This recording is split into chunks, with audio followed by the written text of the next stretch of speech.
Secretary of State Mike Pompeo announced yesterday tough new U.S. sanctions in the works on Iran's largest shipping company and a major airline, basically for their roles in helping Iran spread terrorism. This as we've got even more new numbers showing Iran's economic problems are worse than realized. Let's bring in my next guest. He's Luke Coffey. He's a former aide to past British Defense Secretary Liam Fox. Great to see you, sir. Your thoughts first on the new sanctions come in the works.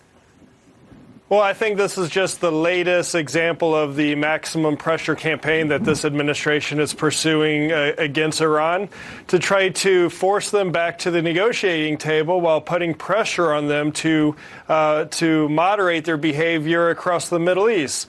And I think these sanctions were long expected, especially on the shipping and the airline, which many analysts and experts have known to be helping Iran get around the sanctions that currently exist. You know, Iran's economy in free fall. First, let's listen to what retired Army General Robert Scales told us on our show last night. Watch this. The pressure of sanctions is beginning to grip the Iranian population because the mullahs are afraid of civil unrest brought about by economic hardships. And the United States is the power that holds the hammer over the Iranians to a degree that's never been seen in this conflict for decades. You know, Luke, let's look at the numbers. Iran's economy is now on the level of Libya or Venezuela. Oil exports now dropping dramatically to potentially now just a tenth of what they were last year. Currency reserves getting sliced down to less than 70 billion from 101 billion last year. GDP dropping nearly 10%. Your take on all of this? Well, that's absolutely correct, and it's the oil that's really hitting the economy hard. The official figures say it's been reduced almost just above 0% from where it was last year. But it's other than the black market aspect of the oil trade, Iran is not trading any significant amount of oil on the international community. This is having a huge economic impact across the country. And we've seen this with the huge wave of protests that have been occurring in hundreds of cities and towns and villages across Iran. And it makes one wonder, how long can the mullahs hold on?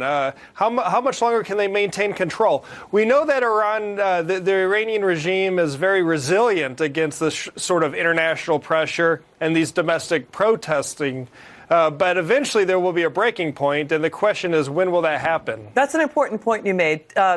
More than 700 cities in Iran saw protests. Shocking murders by the regime. 1,000 people reportedly murdered, 7,000 arrested. We're talking basically they're mounting machine guns on top of trucks and spraying crowds of protesters with bullets. The State Department has tens of thousands of videos and images of this. I don't know where this goes. Where do you think?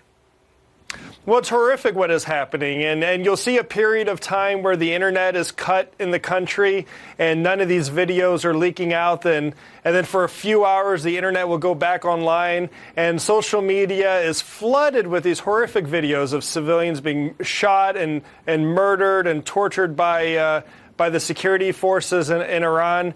This will go on for a number of months, I think, ahead. The economic situation does not look good in Iran. I think Iran is probably trying to wait out the U.S. presidential election to see what happens, but I'm not so sure the regime will be able to wait that long. So I think in the coming months, this is all going to come to a head. Luke Coffey of the Heritage Foundation, great to see you. Come back soon. Thank you.